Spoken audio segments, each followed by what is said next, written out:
Hello and welcome to Real Time. I am Tyler, And I'm Molly. and here we talk about the movies we like and the ones we don't. Today we are talking about Jurassic Park.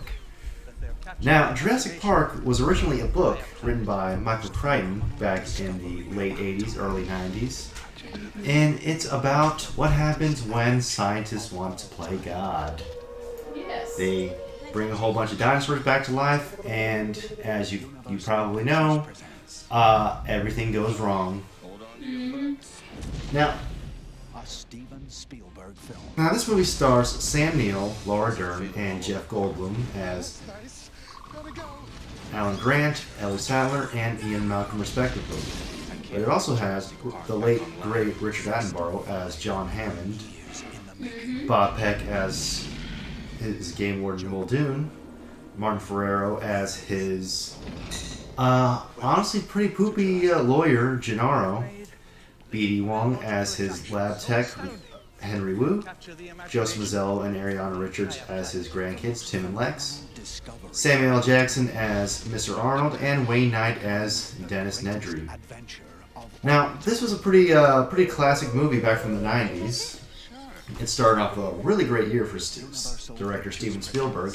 He did this, and then he went on to direct Schindler's List. That's the very same year. Oh, very good year. Very good year for him. And to many, me included, this is a pretty important childhood movie for us. It's one of the things that introduced a lot of kids to the concept that, hey, dinosaurs are really cool. Yeah, real cool. Now, Welcome to Jurassic Park. the story, aside from the whole scientists playing God part, John Hammond needs to has this park that he has a park that he just started with dinosaurs, and he needs expert opinion in order to get people to sign off on it and say that it's good. His investors and his lawyers need it, so he gets Grant, Sattler, and Malcolm to basically give their thumbs up. Now, while they're there, they realize, maybe this is not a great idea. Yeah. And honestly, I don't blame them, but if we're being completely honest, I would definitely go to a dinosaur park if it existed. Oh yeah. Heck yes. Like, yeah, there is a chance that you might get eaten, but But you also get to see dinosaurs. it's dinosaurs, dude. Now, like I said, this is an adaptation of a book, and Yes. as with many page-to-screen adaptations, many changes were made. Oh yeah. But A lot of changes. luckily, the main story and the skeleton of the book is still intact. You know, it's recognizable. Pictures presents. This is one of those books that I think I would much rather just watch the movie. There's a lot of sciencey talk that I didn't quite enjoy. I thought it was kind of slow, but it was just not my cup of tea. Some of the key differences are with character. Now, let's get out of the way the ones that are most similar to their book counterparts. Sattler and Malcolm, more or less the same. Okay? There it is. Malcolm is a bit more eccentric in the book than he is in the movie, and which is weird saying that because Jeff Goldblum plays him. But he's definitely a bit more. He's got that. He's definitely more weird. Eccentric. I Yeah, don't know the word. he's weirder in the book, definitely. But that also goes with you get more time to spend with these people in the book than you do with the movie. Yeah. Let's see, Muldoon is more or less the same. Just the same old cool hunter that we get in both versions. Although in the movie he does die, but Yeah. he dies doing what he loves, killing raptors, or not killing them, just hunting them. He didn't get to kill any, but he did in the book. He blows them apart with a rocket launcher. Oh wow, I don't remember that part. Yeah, in the book this man is drinking whiskey and blowing up raptors. Oh man. Yeah, okay. Maybe book Muldoon is a lot cooler than movie Muldoon. Maybe. Who else is more or less the same? greatest adventure. No one else really. Grant, Well, in a way, in the book, throughout that, he's more of an outdoorsy guy, and he likes kids from the start. In the movie, he's not really fond of them, but in the book, he really likes kids because they love dinosaurs as much as him. Yeah. What kid doesn't love dinosaurs? I don't know, man. But in the movie, after spending a lot of time with Lexington, he comes around to see that, yeah, kids are alright. Yeah. Hammond is definitely a lot more likable in the movie than he is in the book. In the book, he's just a big old jerk. Mm-hmm. Yeah, I think I do remember him being a little bit more cranky. Yeah. So when he dies in the book, yeah, you don't really feel too bad. That's another big difference that he dies in the book. And originally in the book, Malcolm died too. Yeah, I remember that. But when Michael Crichton was writing The Lost World, I guess he figured, all right, let's bring Malcolm back. He really was liked cool. The character. He was like, I'm gonna bring him back to life. There's some other characters who get more of a spotlight in the book than in the movie, such as Dr. Harding, Dr. Wu, Mr. Arnold. All of them get their backstories explored, and they get more time to shine in the book, which you can't really do that in a 2-hour movie, so it's understandable. Nedry, I guess, is more or less the same. But pretty much, I don't really remember his character too much in the book. It's been a while since I've read the book. Well, his death is different in the book. It's a lot. Well, I don't remember. Well, he gets killed by the Dilophosaur the same way, but it's a lot more graphic. Oh. You know, we actually see him get disemboweled and then get his head crunched by the dinosaur. I don't know why I don't remember that. Lex and Tim in the book and the movie are switched. Yes. In the book, Tim was the oldest, and Lex was the younger one.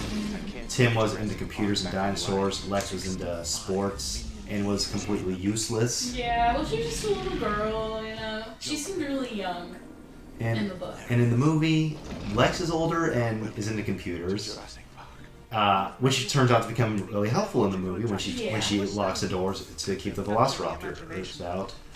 And Tim is still into dinosaurs, but he's the younger one, and he's not useless. But it's kind of interesting that throughout this whole movie, Tim is getting all sorts of abuse. He gets squished in the car by the T-Rex. He gets thrown into a tree and throws up. He gets electrocuted, and he doesn't really complain too much, honestly. He's a real trooper the whole time. Whereas Lex gets far less abuse dealt towards her and is just screaming her head off the whole time. Yeah, that poor kid, he does go through a lot. You know, he gets freaking electrocuted. Has to be brought back to life. Dang. Now, the first Jurassic Park movie may be the best in the series, but the best kid character I would definitely have to has to be Eric from Jurassic Park 3. Because this kid, he goes through a lot. He gets trapped on the island. He fends for himself for weeks. Yeah. And he's just a lot of help to the adults. He's smarter than his own parents, for gosh sakes. Yeah, his parents are kind of dumb. But we're not here to talk about Jurassic Park 3. Yeah. Back to the first one. Now, there's also a bit of some inaccuracies when it comes to the dinosaurs. Now, some of that can be just chalked up to it was the 90s. They didn't know what we know now, and that's perfectly fine. Science marches on. Yeah. You know, something that's made with the knowledge of science in the 90s is not going to match up to what we know now. That's just inevitable. That's just how it is. However, there are some other things that it makes sense from like a movie and a storytelling standpoint of how they brought back these dinosaurs. You know, finding mosquitoes in amber and then getting the dinosaur blood. On paper, that sounds great. I'm gonna buy that. That sounds plausible. Yeah. However, I'm going to ruin this a little bit. Uh-oh. The half-life of DNA is only around 521 years. Oh. So that would not. No. Dang. But it's also just a movie. Yeah. So It's just a movie. You just gotta go with it. just go with it. It sounds cool for the story, and really, that's all we need. Yeah. Now, who would you say your favorite character from this movie is? I would say, maybe Ian Malcolm, maybe Ellie, maybe Dr. Grant. I don't really have a character that really sticks out, I guess. Not to me, anyways. I'd say, Malcolm maybe, or Hammond. I really like how this man is just caught up in his own hubris that he doesn't realize, oh, this is a bad idea. Yeah. Then at the end of the movie, he's like, oh, I messed up. This All right, was terrible. let's go. I should never have done that. Shouldn't have done that. Yeah. He's just, and I like how much more likable that he is in the movie version than the book. And of course, I just love Richard Attenborough. He was an amazing actor, and I mean his brother David Attenborough is great on Planet Earth and all those other things that he narrates. Oh, yeah. Now, would you like to know some trivia about this movie? I would love to know some trivia about Jurassic Park. Well, let's see. What would be interesting to let you know about this movie? I don't know. I don't really know the trivia, so Well, hit me with it. did you know that they made a full-size T-Rex animatronic for this movie? I can't get Jurassic I Park back don't on know. life. Well, they did. Oh, Yeah. that's really cool. And they actually had to for the amazing scene when the T-Rex attacks the Jeeps, and it was raining. They had to stop several times in order to dry off the T-Rex because the machine would absorb the water and it wouldn't work properly. Oh. So that took a while for them to do. That sounds stressful. Yeah, one guy almost died when he had to go inside to do repairs. Oh wow. Yeah, he didn't though. Well, that's good. Now, But that animatronic though looks really good. Really, really cool looking. Yeah. Looks so realistic. that combined with the CGI made everything look so much real. Oh yeah. This is made in '93, like I said, and the effects look just as good now as they did back then. They really, yeah. It held up well. Now, and there are some odd things that look a bit iffy here and Yeah. there, but you gotta give them credit. This is one of the first times they ever used CGI on such a massive scale like this. Yeah, and it looks that good. It looks really good. This was a couple years after Terminator 2 and The Abyss, so things weren't 100%, but that's why they knew they had to combine it with the practical effects in order to really sell it. Yeah. I mean, A Steven Spielberg film. they were still using animatronics up until Jurassic World.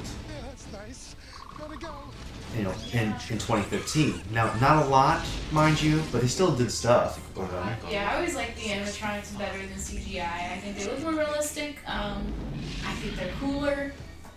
I just like them a lot. I think you should do that over CGI if you can. Now, in Jurassic Park 3, they actually used, for some of the raptor shots, they used legs that people stepped in order to, make them move. Oh, that's pretty cool. Yeah, that was cool. Yeah. And Becomes the greatest man, that scene with the Jeep, it's just, It's the best scene in it's the movie. perfect. Yeah. Universal Pictures presents. From the moment T-Rex knobs up the goat and just gets out, you're in for a wild Oh ride. yeah. Which, in the book, that scene was a lot scarier because, How so? well, Even though I read the book, I have no idea because it's been a long time ago. But how so? well, to me, there's more. Well, reading it presents more of a mystery, Yes, you get more suspense. and it's actually darker in the To Jurassic in the book setting because, well, yeah, the power was out in the movie too, but Grant and Malcolm couldn't see anything at all. Okay, the only time they could see stuff was when the lightning would go off, and they can only see flashes at a time. That does So sound you're in the same really intense. you're in the same spot as them, trying to figure out what's going on, and it's. But having said that, the movie scene is just amazing. Yeah.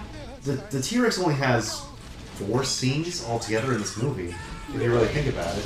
Yeah, I guess you're right. You know, the part with the him and her and the Jeeps, not him. Chasing the Jeep, chasing the Gallimimuses, and then at the end when the T-Rex saves the characters from the Velociraptors. So Do you really save them though, or does she really save them though, or is she just she was just eating the raptors, but you know what? Just wants something. She Yeah. from But it from didn't their happen. point of view, they got saved. Yeah. They weren't gonna stand around and say, "Oh, are you doing this for us?" Or Thank you for they're, saving us. they're just getting out of there. Yeah. They're not gonna ask questions. Now, that might be all we have to say about Jurassic Park. Yeah. Well, I do have one thing. This movie certainly did influence my clothing choices in my later years. I noticed. All that Jeans. denim, flannel, Denim. and leather jackets. Oh yeah, that's all you wear. I mean, I pull it off, don't I? Yeah, I guess so. Well, that is all we have to say.